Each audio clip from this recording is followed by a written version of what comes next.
Welcome back to part 11 of the Zentangle robot project. May seem like we're dragging this one on, but I'm trying to keep things in bite-sized pieces and making it more approachable for everyone. So today we're going to continue inking the upper portion of our drawing area. So we've got some objects and some of those tangles and other patterns yet to ink in. So let's get right to it. And we'll zoom in a little bit here on that portion that we're going to be working on. And let's start with our droid here at the top, our maintenance droid as I call him. And we're just adding the inking to our pencil sketch. Again, you don't have to follow those lines perfectly, but hopefully your initial drawing gave you some sense of where everything's going to be placed.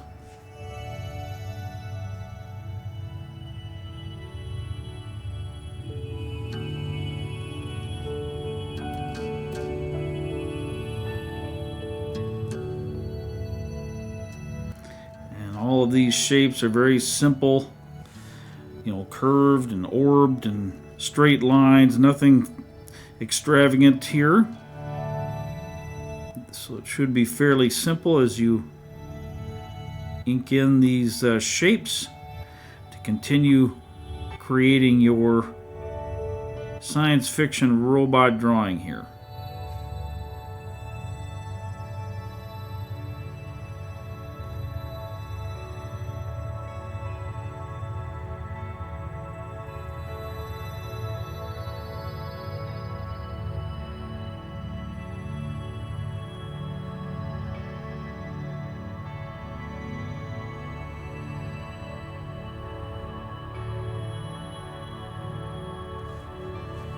Down here we're going to add the faceplate, so to speak, or what we would assume is the forward-facing component, the little screen or camera that reads the video area here.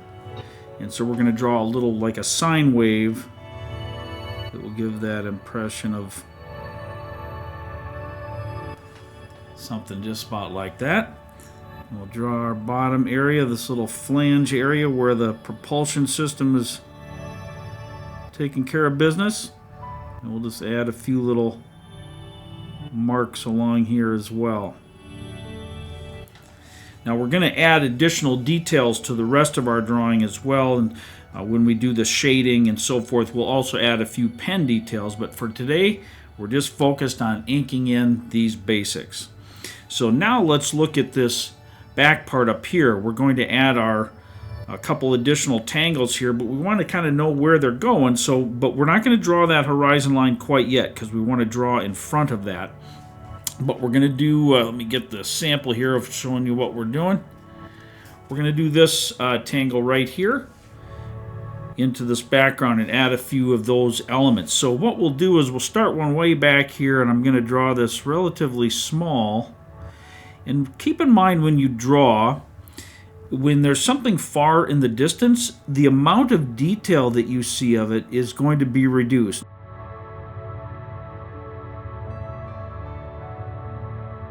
It does mean that you don't have to be quite as worried about every little thing that goes on. As long as that general shape is still perceptible to the eye, then that's going to accomplish the goal that we have of creating the illusion of this item in the far distance. So I just drew that little shape, and we're going to create the inner pentagon shape. And now let's draw the stem coming down just like that, and just give the idea of the shadows there. Again, the details are much smaller. And now since he's far away, we're not going to try to add rivets that are orbs. We're just going to add some dots to give the impression of those rivets far, far away. Just like that. Now let's draw another one right here. We're going to bring it forward, so to speak, so it's going to move the base of it. It could even disappear behind the robot, because even though this robot's in the foreground, it could cover up or disturb our view of that. So, but let's just draw it here. We'll make it a bit larger than that other one since it's a little bit closer. Just like this. But we're drawing the same shape again. We'll add just a few, maybe a little more care with our details now that it's going to be a little closer to us.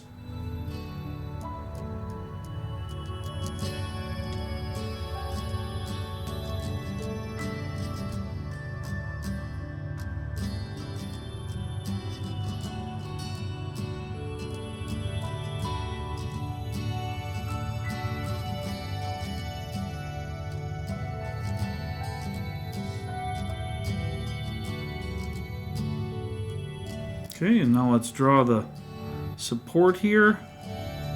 And I am going to have that disappear behind this droid. We can't see it exactly, but we know what's back there.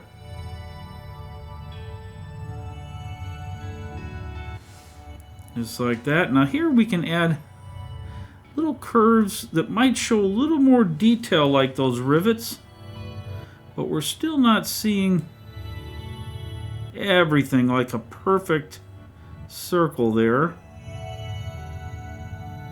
It's closer, but still far enough away where maybe some of those details get obscured.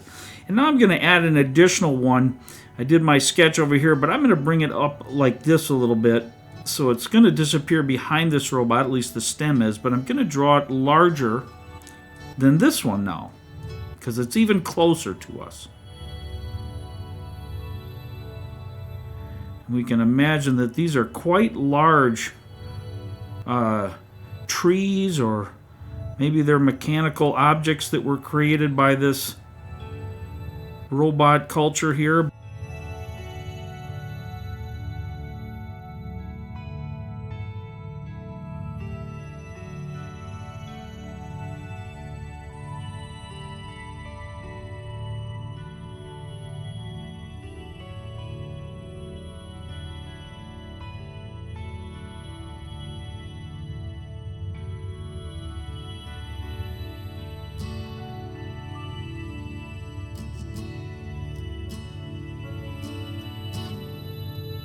You can see this one here disappeared a little bit behind my robot hand, so I just drew what I could see, or imagined what I could see.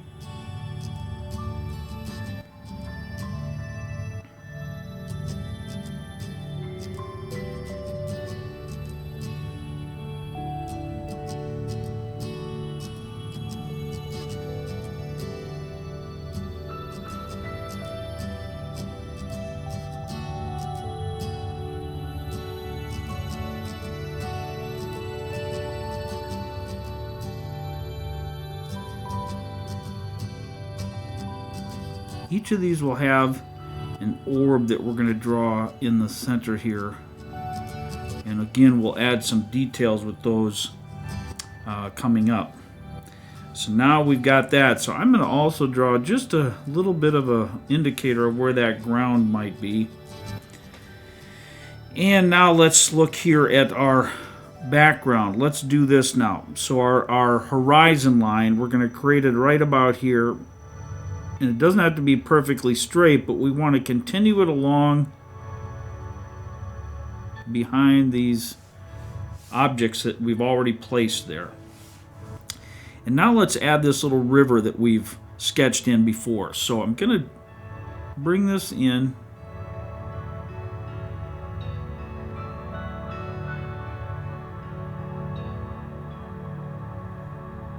Just like that. And now we'll add the parallel line.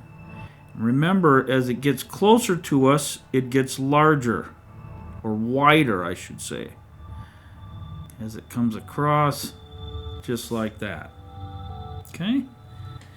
And now we want to ink in our other plants. We've got a few of these other robotic power plants, I'm calling them. They're plants that give power in my little imaginary world. So we're going to draw some of these types of shapes along here. And again, we've got one that's far, far away.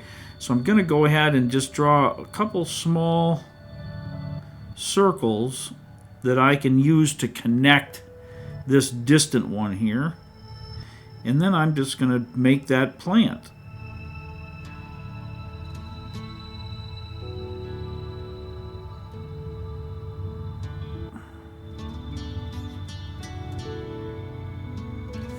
So there we have one.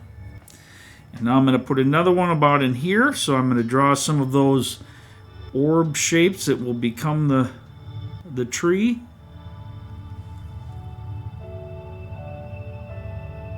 And again, you want to mix them up a little bit as far as how you place them so that you can create a different, more interesting shape. This one's going to go just about like I've got it here.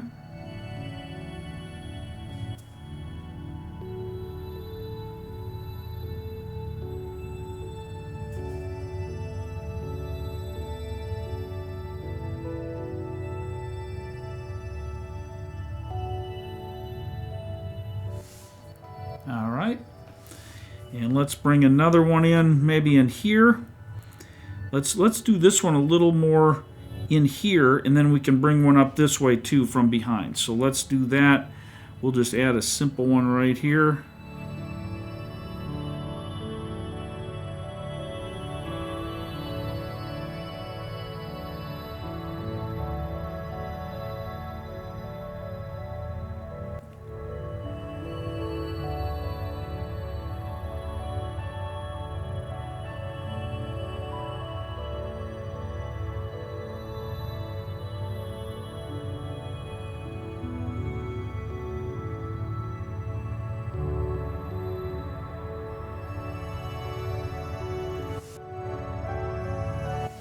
Now let's do our last one, which we're going to assume that it's closer to this shape here, so it might disappear or become obscured behind our platform just due to our vantage point, but we can still imagine that something is peeking up here and popping up behind so that we can still have some sort of interesting shape that hides here or that lives here.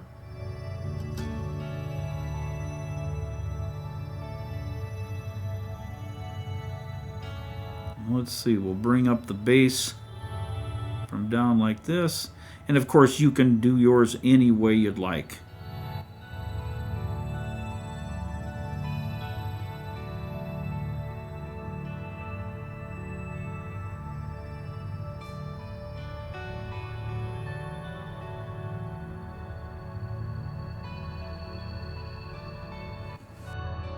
And we've got just like that.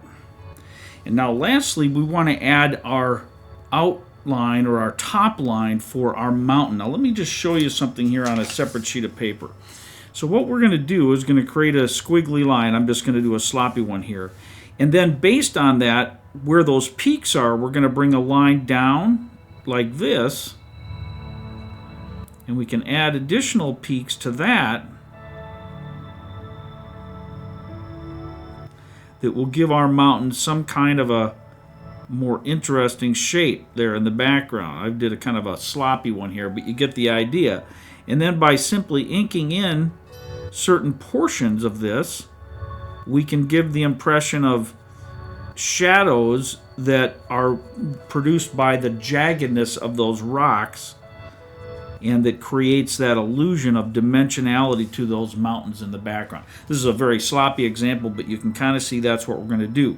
So as we do this in our background here, we want to give some interesting variety to that top line. We'll add the details and the shading and stuff in the next part when we're finished inking everything in and get those positions where we would like them. So here I'm going to just bring in a mountain that's coming up like this.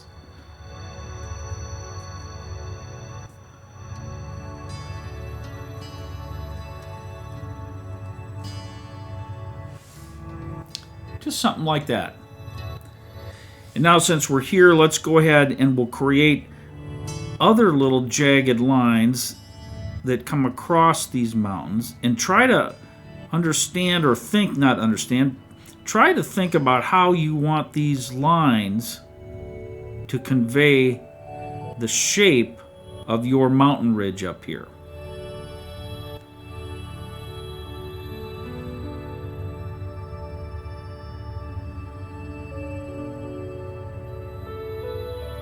And where you imagine some of these crags and and mountainous chunks will lie, because that's going to help you as far as putting those pieces together. I'm going to create a little bit of a indent in here just for some more interest's sake. Alright, so now with that, we've at least got the basic foundation of our drawing. Let me zoom back out. And you can see now that the scene has been set, so to speak. We learned our components, then we sketched the placement and position, and now we have inked that in. So in the next video, we can start to add some additional details that will bring this to life, maybe even a little color. If you have a red pen handy or want to get one before the next video, that's going to be one of the colors I use to sort of tie the elements together. And of course, we'll add some shading as well. So we'll begin that process in the next video. But thank you very much for joining me today. I look forward to seeing everyone back again soon. Bye-bye now.